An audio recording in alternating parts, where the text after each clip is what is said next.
Hello again. Hey guys. Happy Hello. Friday, everybody. Hey, what's up? How are y'all doing today? Good. How are you? Good. Doing pretty good. I've got a shout out today. We actually have someone that follows us and watches these. So Rob, thank you so much. We really Thanks, really Rob. Hey, Rob. You're a guy, Rob. You're my boy, Blue. You're my boy. So we also actually have a really good customer service question for you guys today. So I kind of wanted to kick us off with this, and then we can talk a little bit more about what we've been working on lately. Okay. So are there certain toys that have influenced what you do or influenced your creativity? Most Okay. definitely. Yes. I mean, hold up. Yeah. Oh, here. Okay. Yeah, there he goes. Yay. Oh, I didn't know his head lit up too. Oh yeah, yeah. This is the best thing ever made. I'm still looking for one online. Yeah, I'm looking for one online. He's so awesome. That is such an 80s swap meet toy for me. That is basically driven the. Well, you've just made Tony's week, so there you go, Tony. 100% what that is. Yeah, Mr. T has that mighty car. Jared has. We were showing it off a little bit more before you came back to the fold, and yeah, he's got more fans than this podcast. This thing does. Everybody loves that guy. So yeah, we're ramping up. We've got like 2 people who have acknowledged, hey, you guys keep it up. Yay, we're watching these things. But so to Amy's question, yeah, I do believe certain toys can influence what you do as an adult. You know, if they spark that creativity, and then there's that butterfly effect to you know, hey, this is directly. So who wants to go first with that? I mean, I think I just answered it. Well, you did. So I'm not saying like every toy influences what you do. Like I had like Fisher Price, that bullshit garage with that you just stuck the little car and it rolled down the ramp. I mean, it was those primitive toys, and that certainly didn't influence me and made me want to be a parking attendant. You know, not that there's anything wrong with that, but definitely there are some toys. So you can start with matches and lighter fluid. You know, those were good toys for me in the beginning. Then came caps. Remember caps? I don't even know if they do those anymore. You can buy a roll of essentially explosives that you stick in the little cap down, and it. But you learn very quickly to take the whole roll of caps and lay it in the driveway and whack it with a hammer. Just hit it with a hammer. Yeah, not that we're advocating and then fire shoots out both sides, and then your ears ring, and I'm certain that's why I have tinnitus now, because of those damn things. I mean, kind of related to that, for me, it was model kits. Like, well, exactly, and that's what model kits were huge. So these were the silly things that I was playing with. Lego. Estes rockets, 100% Estes rockets for me, and we were all talking about that a little bit before we started. Like right now, it's funny, I'm waiting on an Estes rocket right now to come in the mail with every bit of the anticipation I had when I was a kid, like waiting to get to the mall on a Saturday so I could talk my mom into buying this thing for me. But they've picked up on some of SpaceX's stuff, so I'll be showing it off next week. Don't worry. But yeah, Estes rockets. The thing I loved about that is that was my gateway modeling gig, because you'd get that thing built, spend all your time painting it up and getting it together as best you could, only to likely lose it, you know, on the weekend when you go out to shoot it. But at the very least, you'd break it or damage it. You've got to put it in triage and get it all back together so it looks good on your shelf. But yeah, those gave way to a love of model kits for me, and then that seemed to go side by side with this Radio Shack. Radio Shack had a wonderful, I think it was called a science fair, but it was an electronic 75 in 1. Then they did 150 in 1, and essentially, you know, it'd have all the little springs with the wires, and you would learn how to complete a circuit, or you know, make a light blink, or you could do a primitive. But it was that big board, right? It was a board with all with different sectioned off into different colors. Yeah, pretty much like an electronic chemistry set. I mean, it had all kind of different things you could build. You could learn how to make like a cell like a light cell activate things, and had a little solar panel in it. Between those and model kits, I was lost. It was inevitable that I do what I do for a living. In fact, my mom had said once, she came over to the office and she's like, "Your office looks exactly like your bedroom did, when you were a kid, but everything's just a little more expensive. It's it's. I'm at home today. You could see crap around me that I'm drones and Well, I feel like anyone who collects this stuff as an adult went through that, like, summer camp when your dad threw all your stuff away before you were ready. Like when your parents just thought you were a little. I mean, I know that happened to me. Whether it was your comics or your favorite toys, you or come home and they're just in gone. my case, everything I owned. Like that was Because just you like didn't act right. yeah, I went to camp, and then it was like, yeah, my dad was like, oh, one of our guy I know was collecting We toys rented your room out. yeah, exactly. This is this is Casey. He's your new roommate. It's Uncle Tommy. He's got a substance problem. Just ignore that. The garbage can is his. like when Tom Hanks was the alcoholic uncle on Family Ties.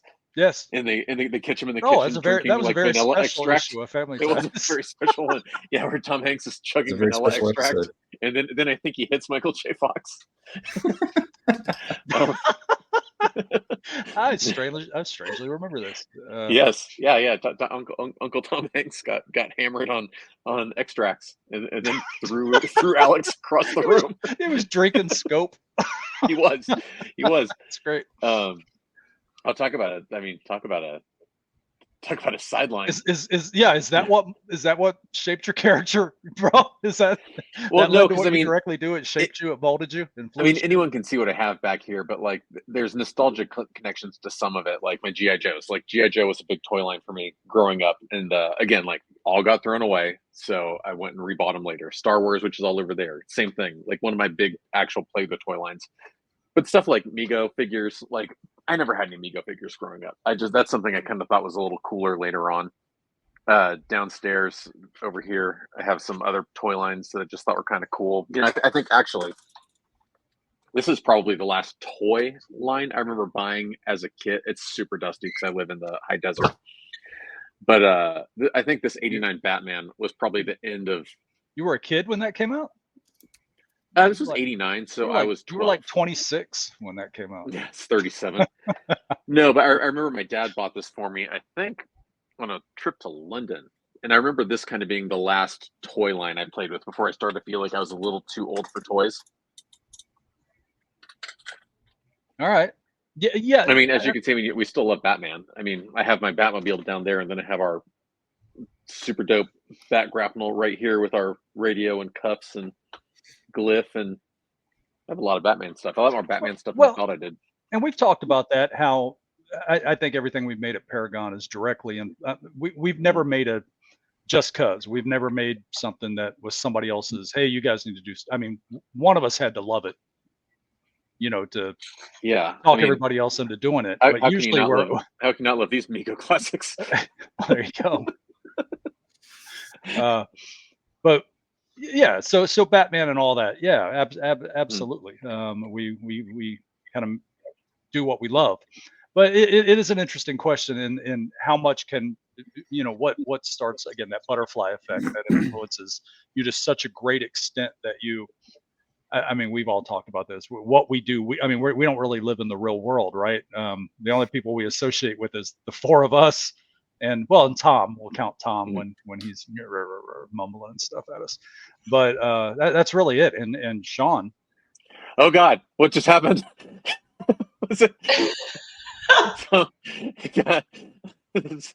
I forget Tom watches these. Hold on. I'm getting. Let me text him. What's that? Oh yeah. There we go. Oh, yeah, man. That's messed up. Anyway, all right. Tom will let me slide for the rest of the video, I'm sure. But anyway, yeah, it definitely the iron hand. I forget. He's got the finger, on the button. He's just watching all. He's not here, but he's here. It's omnipresent.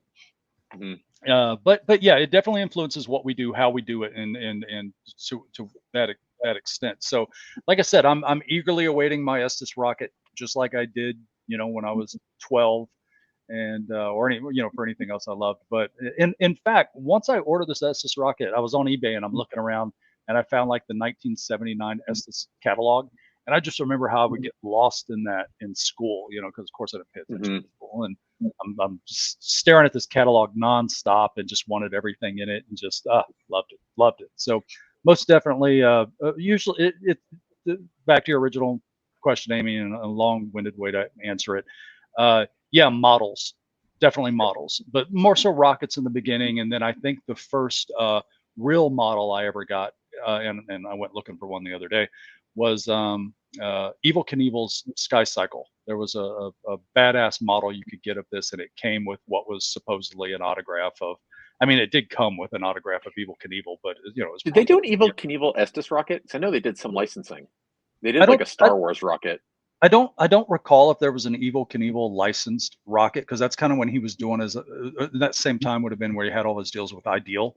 But yeah, God, talk about a missed opportunity. I mean, somebody shouted out to us if you got one, because I need to see it. But they did Star Wars and a couple other licenses, I remember. Yeah, but that was my first model, was the Sky Cycle, and then after that it was over. I was buying all the Star Trek models and doing what I could with those, and aside from that, of course, comics. We all loved comics growing up, so I started out on those Gold Key Star Trek comics. Loved those. Couldn't figure out why it had the live action cover and everything was animated. It was inside of it, but live action covers always threw me off too. Yeah, I was like, it shouldn't exist. I want it, but it's confusing me. It's like fried ice cream. It defies the natural order of things. Like, this shouldn't be a thing. How can you have fried ice cream? What is that? Anyway, what about you, Jared? What hooked you, bro? I'm sorry, I rattled. Mine was seriously the NPC Ertl model kits, Star Trek, Star Wars. Putting those together in like a super, haphazard 8-year-old way, because I wanted to get him in the backyard with a magnifying glass and do the battle damage. Like, I'm like, oh yeah, this is where they got in the battle and the fight, and the Klingons blew this part off, and then Darth Vader came and did this. Oh, you had a screenplay. You were mixing. Oh, I made a whole story about how they got this damage in the fights with the other starships and stuff. Oh, it was so good. I probably the irony of testers paint. Like, I'm just sniffing the testers. Those testers, those little enamel testers, glass bottles. I had those, and then the spray cans. I knew enough to go outside and do it, but still, I was like standing right over it. Shh. Oh yeah. Kind of the cool cement has cost us all. The cool irony of those kits is like those Ertl Star Wars X-wings are used by ILM as background X-wings in Return of the Jedi. Yeah. Yep. So they're all like, they're technically like screen used, accurate, which is super cool when you go back as a collector. Do you remember the rumor about the tennis shoe in Return of the Jedi? Yeah, so there's so many starships flying around that I think it was Ken Ralston, the ILM supervisor on those particular shoots. He needed something real quick, and he just put a tennis shoe on the motion control rig and did a quick pass on it. And I thought the tennis shoe was in when they were going to light speed. I thought it went back. So I haven't heard that rumor in a long time. I thought it was when they were going into light speed, and a tennis shoe just like shoots past. Oh, that could be it. Yeah. Yeah, I'm not sure. Sandman's coming out and giving you guys the hook on this topic because nobody knows what you're talking about. So no. You guys knows what's going on, please. I'm with you, but let me give you. No, the shoe rumor is a real thing. Okay, I thought I can't remember the scene. Yeah, now I have to find it. But yeah, I'd always heard that it was when there's all sorts of hidden stuff in. Yeah, like there was a guy painted his name. He completely ignores me and keeps droning on about this. Yeah, awesome. Never mind.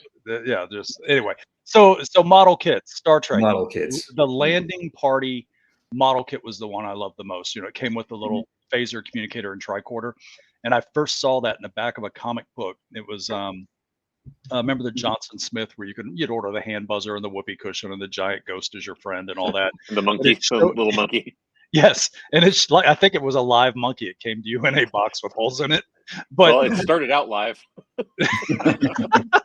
Anyway, so there I am hammering him for pulling off topic, and then I got to get into live monkeys. But anyway, the landing party set, man, I was so convinced that if I had those, that my uncle was, who I just adored. I thought he was smart enough to get all the electronics in it. So I was definitely going to be able to communicate with the Enterprise. But that landing party set, I loved it so much. And to like Jared did. I did so much crap to it. I mean, it'd be lucky if it lasted a weekend. But AHI did a utility belt that you'd almost swear they used the same molds. You could have a Star Trek utility belt. It came with a little tricorder communicator and phaser, and I tore through those too. Man, they were awesome. Loved those. Would beg my mom for those. But again, the imagination, it forgives that they're not scaled properly. And I had a Remco phaser that, was like the size of a shoebox, but I was convinced that was real. I mean, they were all wonderful. Don't forget the Remco Spock helmet. That literally says Spock on it. It just says Spock has a siren on top. Yeah. The golden days of licensing. Yeah, just had a well, we've talked about that. The parachuting Cornelius. Right. Yeah, exactly. Here's our concept. It's a helmet that says Spock on it. Approved. Yeah, go. And they're like, but wait, we put a red siren on top. Yeah. Like, you guys are geniuses. Do you want to come work for us? This red siren thing, you've just taken it to the next level. Yeah, we got to steal this guy. Yeah. Did the Spock helmet have like ears on it or anything? No, but it should. It was basically a laser tag. It was basically a laser tag helmet that just said Spock. They just were like, how do we make this big red siren on top? They're like, how do we make this for Star Trek? I know, put Spock on it. It took like 8D batteries. The helmet weight, It's like the Remco Superman helicopter. Yeah, like a car battery running it. But yeah, most definitely those were the things that influence. And then, like I said, I don't think you necessarily have to be, a builder to get into.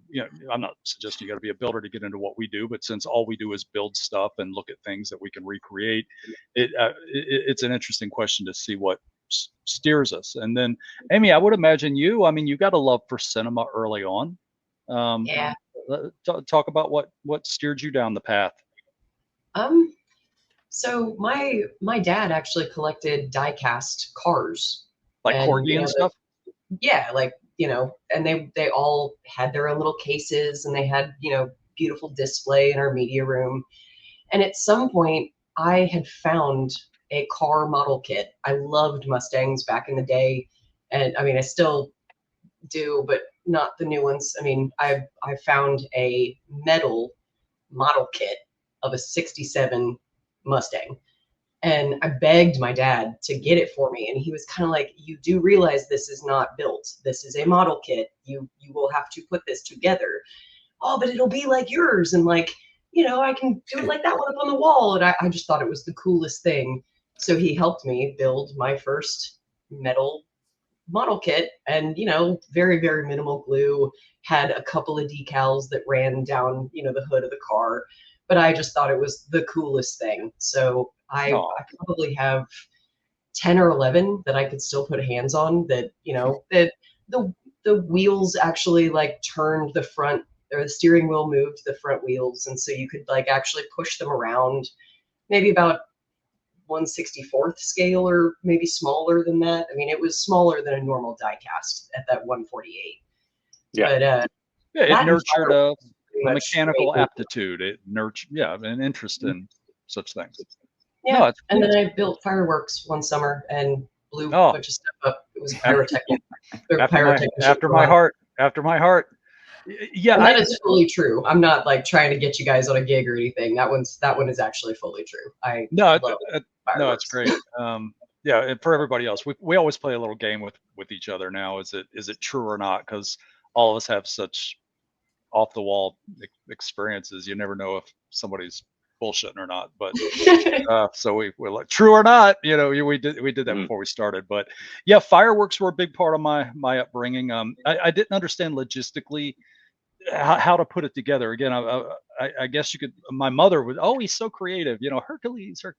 No matter what I did, she thought it was great. She was very encouraging. But I had like a giant set of Tinker Toys, and I made it into a rocket. And of course, I'd seen pictures of rockets and video, and fire, it was always coming out of the bottom of them. So my logic was, if I could make an item look like a rocket and then light it on fire, it should do what rockets do. So I would build things and light them on fire and make messes and create mayhem. And they never did what they were supposed to do, but Mom was always, yay, he's so creative. That Yeah, reminds me. so here's a story. Wait, here, true or not? So here's one. We'll do this real fast. Then we got to jump into some stuff because the clock's ticking. So when I was in the first grade and always doing things like this, my mother actually asked a fence company if they would create an 8x8 with a chain link on the top of it, kennel, if you will, around my sandbox in the backyard. So she'd have to worry about me getting into things. Essentially, To contain you? Yeah. Like a dog run for children. Yeah. Am I making that up? Is that true or not?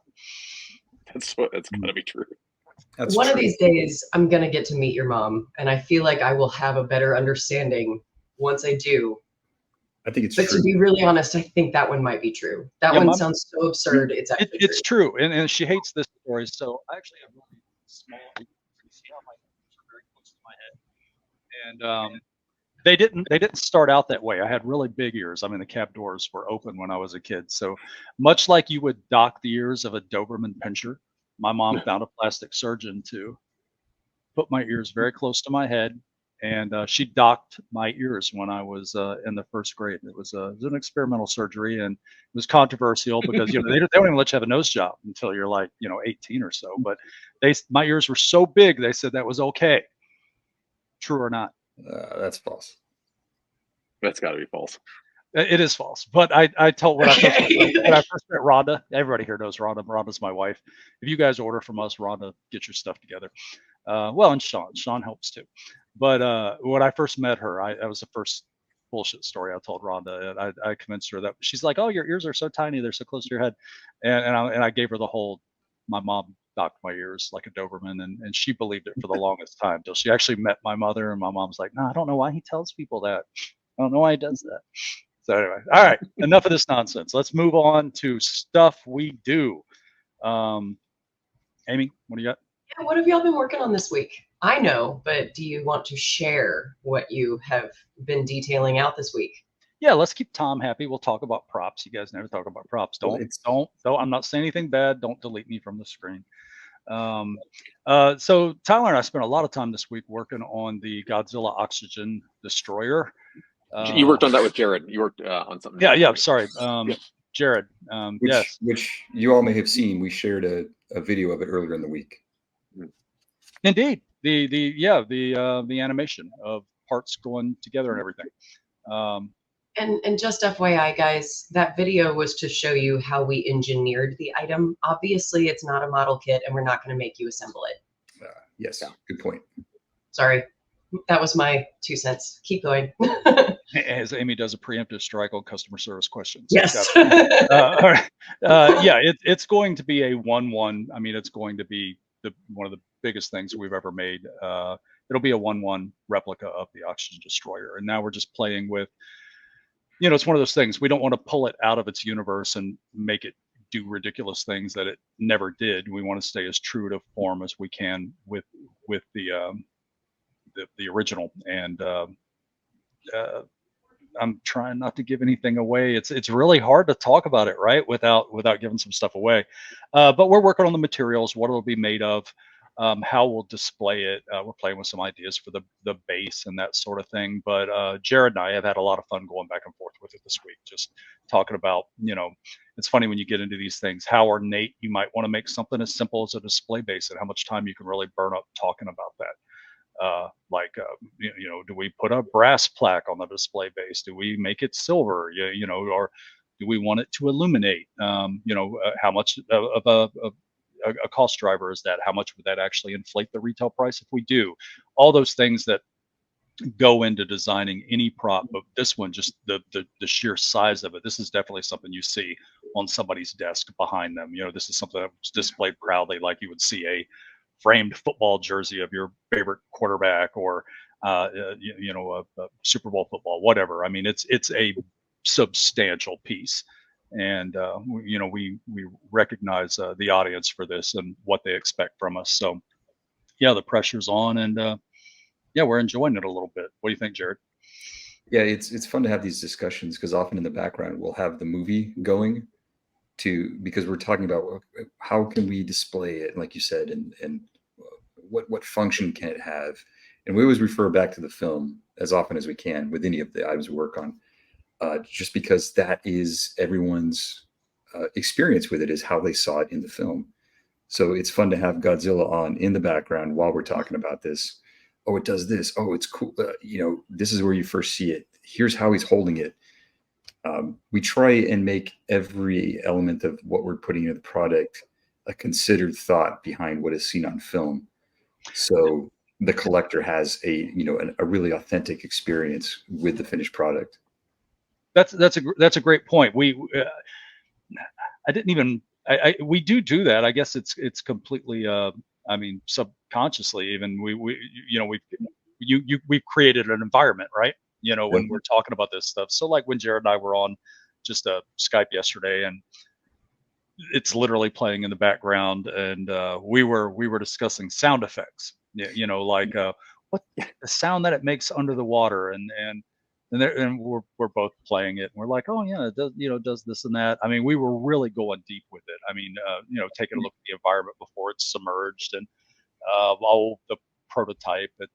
I mean, we literally dove into everything on it. So it's fun. In fact, I'd commented to Rhonda yesterday, and maybe even you, Tyler, that I think I'm at my happiest at work when we're prototyping, when we're designing, when we're engineering.